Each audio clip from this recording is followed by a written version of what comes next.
சொல்லியிருந்தவா நம்ம முதல்ல போயிட்டாங்க, இங்கே நாங்கள் செட் ஆகாது அப்படின்னு அவங்க ஒன்றா கேட்கவே இல்லை.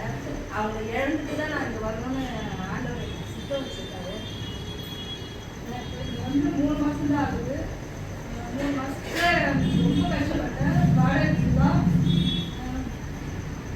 ஏசப்பட்ட நான் ஜெபம் பண்ணுவேன். ஏசப்பா, இத்தனை வருஷமா நான் அங்கே இருந்தேன், எந்த ஒரு சந்தோஷத்தையும் நான் பார்க்கலப்பா, என்னை நீங்கள் அழைச்சிருக்கீங்க, இனியும் நான் எந்த ஒரு கஷ்டத்தையும் பார்க்கக்கூடாது, என்னுடைய உழைப்புல நான் வாழணும்ப்பா, எனக்கு ஒரு வேலை தாங்க அப்படின்னு சொல்லி ஜெபம் பண்ணிகிட்டே இருப்பேன்.